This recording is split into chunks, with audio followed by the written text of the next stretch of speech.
એક ટાઈમ સેવા કરતા હોય, એક કાલમ દ્વિકાલમ ત્રિકાલમ વાપી પૂજે, એ આસુ મહાપ્રભુજીની આજ્ઞા છે. જો એમાં જેટલા વિકલ્પ છે એ બધા કહી દઉં, તમને અનુકૂળ આવે એમ કરી શકો છો. જેટલા વિકલ્પ છે, પ્રથમ વિકલ્પ એ છે કે ઠાકોરજીને જે આપણે ભોગ ધર્યું છે એ એમને આપણે ઢાંકીને પાછી સાંજે પ્રસાદના રૂપમાં લઈએ.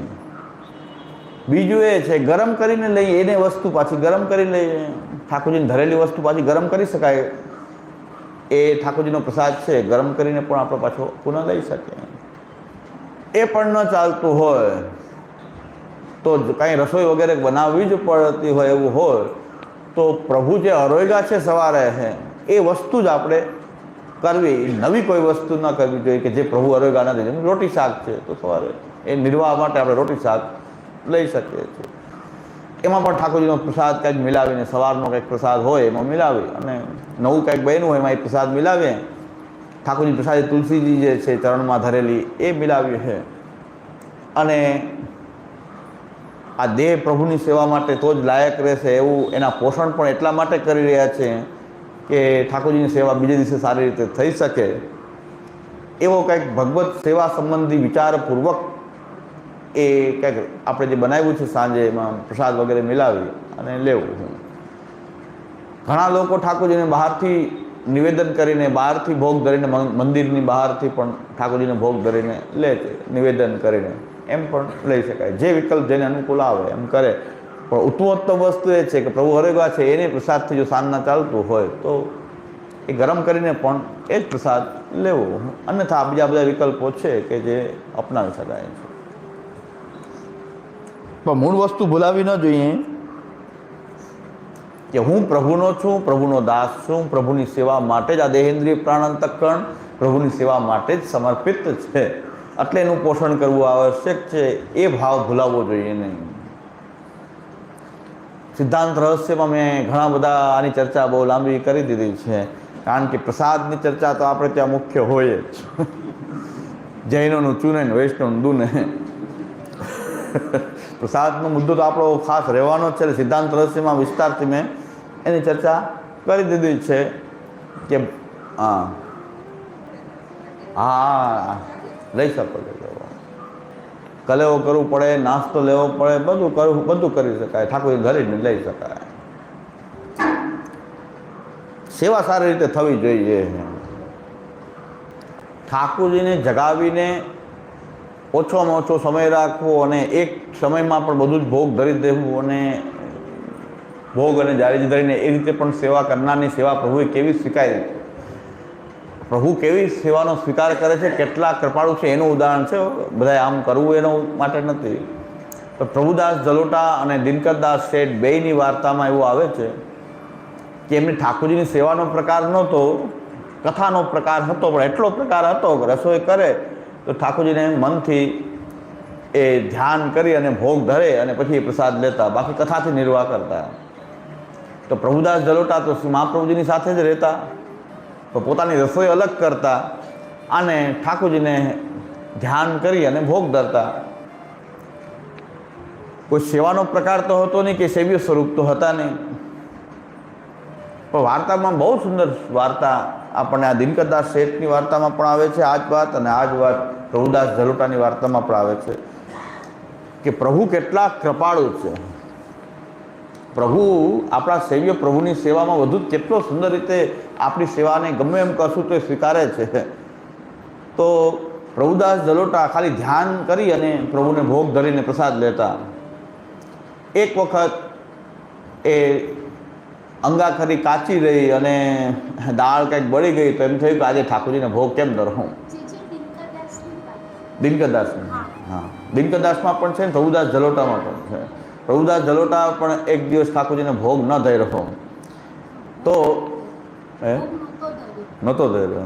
હા, એટલે દિનકરદાસ શેઠની વાર્તામાં એમ આવે છે કે અંગાખરી કાચી રહી અને દાળ બળી ગઈ તો આવું કેમ ભોગ ધરવું, તો એમને ચણામત મિલાવીને લઈ લીધું.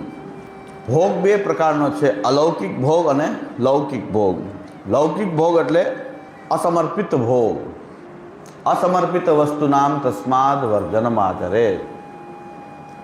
એ પ્રકારથી રહીએ તો આપણે લૌકિક ભોગથી બચી જઈએ. ક્યાંય પણ અસમર્પિત ભોગ જે છે એ લૌકિક ભોગ જે છે, વિષયોનો ભોગ, શાસ્ત્ર મર્યાદા રહિત સ્વચ્છંદ વિષય ભોગ, બધું લૌકિક ભોગ છે. એ લૌકિક ભોગ જે છે એ સેવાની અંદર બાધક છે. સેવા ફલ નહીં થાય, અલૌકિક સામર્થ્ય નહીં પ્રગટે છે, એમાં બાધક થશે. લોકોને એવી ભ્રમણા રહી કે પુષ્ટિ માર્ગમાં બાધક કાંઈ હોતું જ નથી. આપણા માર્ગમાં તો કાંઈ બાધક નથી, આ પુષ્ટિનો માર્ગ છે. એટલે આમાં તો બધી મર્યાદાઓનો ભંગ થઈ જાય એ પુષ્ટિ.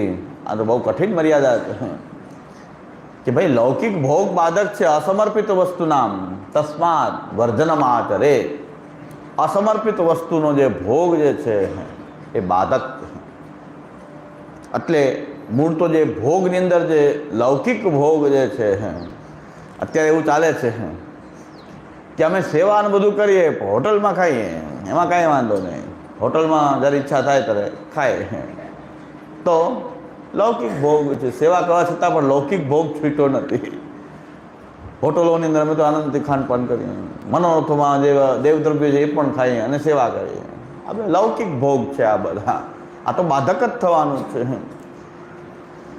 આ બધી જે આપણને કાળજીઓ છે એ બધી કાળજીઓ રાખીએ તો ભાઈ અલૌકિક સામર્થ્ય રૂપ ફલ તરફ આપણે આગળ વધી શકીએ. આ મહાપ્રભુજી બધી કાળજી રાખવા માટે કહ્યું છે કે ભાઈ આ બધી બાધકને પણ જાણો કે કોણ કોણ બાધક તત્વ શું છે એ પણ જાણવું જોઈએ. તો એમાં લૌકિક ભોગ જે છે જ્યારે સ્વચ્છંદ રીતે આપણે ભગવત અસમર્પિત, ભગવાનને અસમર્પિત જે વસ્તુ છે એના ભોગમાં આપણે લિપ્ત રહીએ છીએ, લૌકિક ભોગમાં આપણે લિપ્ત રહીએ છીએ, તો એ બાધક છે અને એનો ત્યાગ કરવો જોઈએ. અસમર્પિત વસ્તુ નામ તસ્માદ વર્જનમાચરે. આ એક મોટું સાધન છે. અસમર્પિત ત્યાગ કરવું એક સાધન છે જેથી કરીને આગળ અલૌકિક સામર્થ્ય પ્રગટે છે. આ ભોગની અંદર એક અલૌકિક ભોગ છે. લૌકિક ભોગ તો ત્યાજ્ય છે, પણ અલૌકિક ભોગ જે છે એ તો નિર્દોષ ભોગ છે, નિષ્પ્રત્યુહ છે. અને એ મહાન અલૌકિક ભોગ તો પાછો મહાન ભોગ જે છે એ તો આપણા અલૌકિક સામર્થ્યરૂપ ફલનો જ ભાગ છે.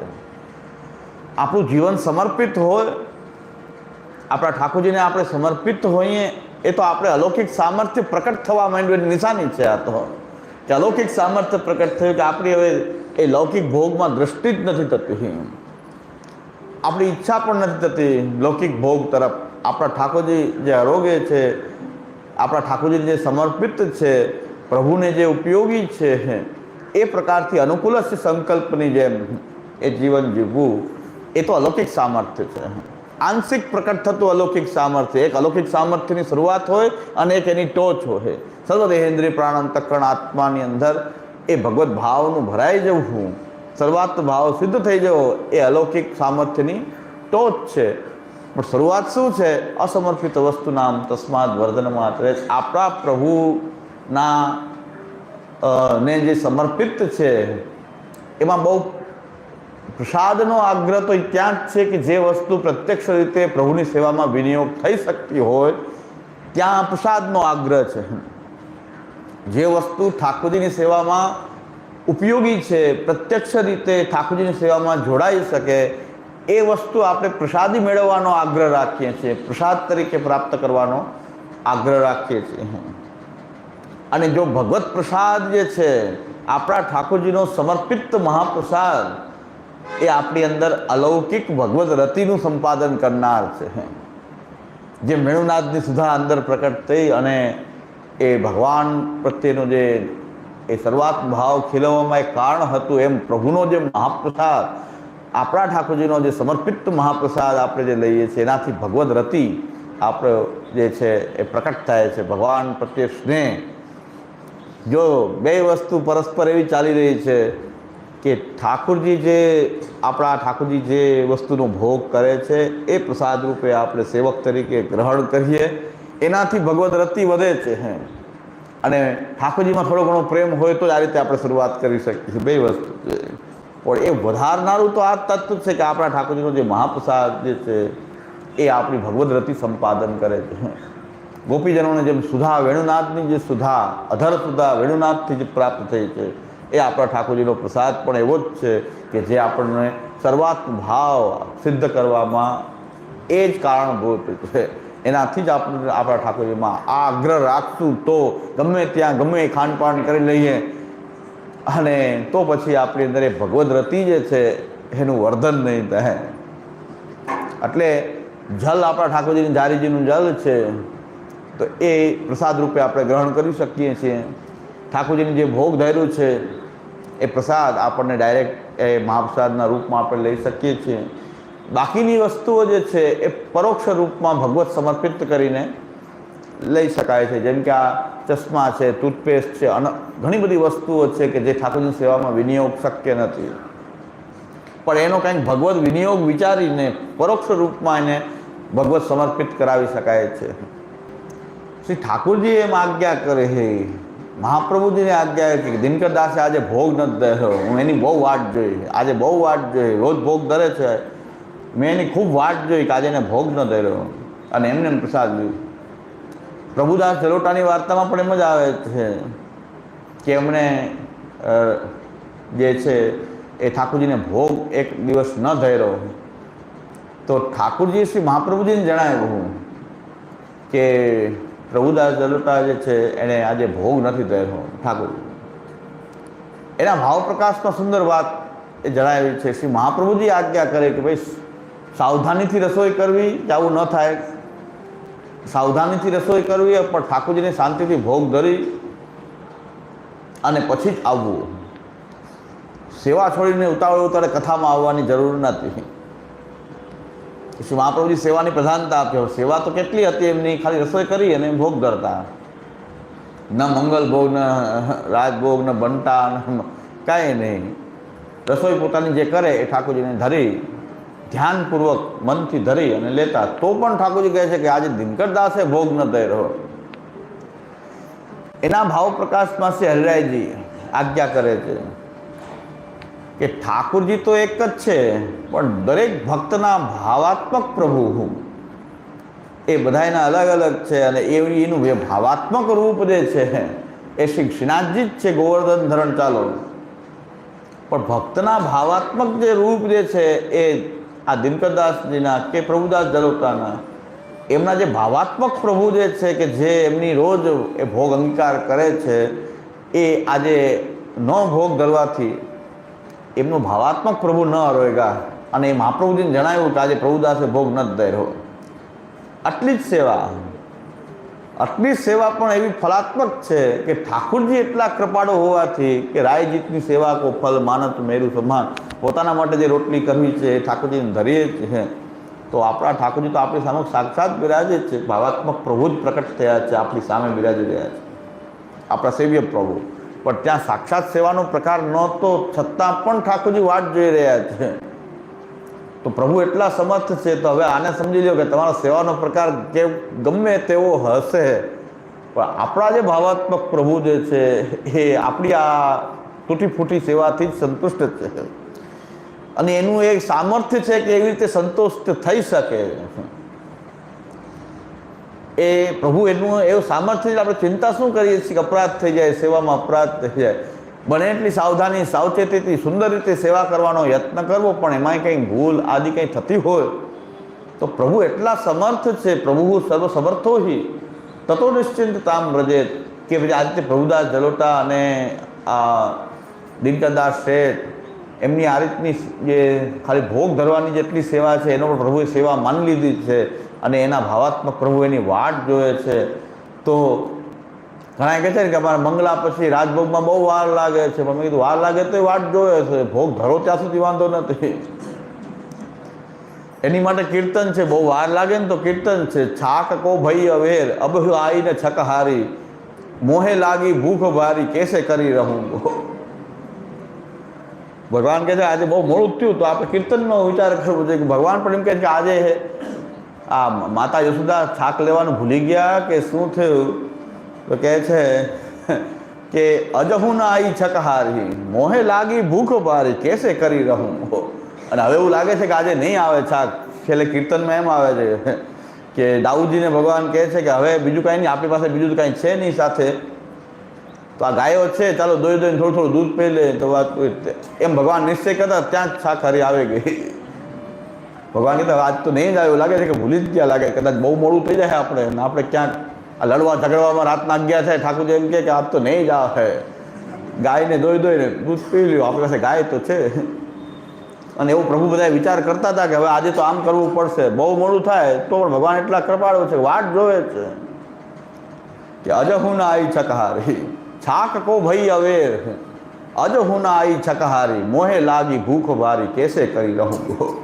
એટલે હું તો આવો વિચાર કરું છું, જો બહુ મોડું થાય તો મેં ઠાકોરજી આ કીર્તન સંભળાવ્યું દે, એ લીલા અમારે અહીંયા અત્યારે પ્રકટ થઈ રહી છે કે અજ હું ના આઈ છકહારી. આ છકહારી એવી છે કે રોજ મોડું જ થાય. ઓલો જસોદાજીની છકારી છે, અમે એવી છકારીઓ છીએ કે કાયમ મોડું જ કરીએ. અજ હું ના આઈ છકહારી મોહે લાગી ભૂખ ભારી કેસે કરી રહું. પ્રભુ તો એટલા કૃપાળુ, આનંદ ઘન, ભગવાનનો આનંદ જ લેવો, આનંદ દેવા માટે જ બિરાજી રહ્યા છે. આનંદ લેવો, મોડું થાય તો ભગવાન કહે છે કે દૂધ પી રહું ગો, અહીં તમને ત્યાગ નહીં કરતો, વધારે નહીં દઉં, અહીં વધારે નહીં જાઉં, મારી પાસે ગાય હશે, દૂધ દોઈને પી લઈશું, બીજે દી વાટ જોશું, બીજે દી રાજભોગ તો થશે. આ અનંત કોટી બ્રહ્માંડનો નાયક આટલો બધો ભક્તાધીન બનવું, એ જ એનું પુષ્ટિ પુરુષોત્તમ પણ છે, એનો ભગવાનનો ભક્તમાં નિરોધ છે. ભગવાનનો ભક્તમાં નિરોધ એ સાધન નિરોધ છે. અને હવે આપણો ભગવાનમાં એવો નિરોધ થઈ જાય તો એ ફલ નિરોધ થઈ ગયો, અલૌકિક સામર્થ્ય. ફલ નિરોધ એટલે પાછું અલૌકિક સામર્થ્ય, સેવા ફલ થઈ ગયું. ભગવાન તો પધારી ગયા છે તો સાધન નિરોધ તો થઈ ગયો કે ભગવાને વરણ કરીને પધાર્યા કે તમારો ઠાકોરજી છું.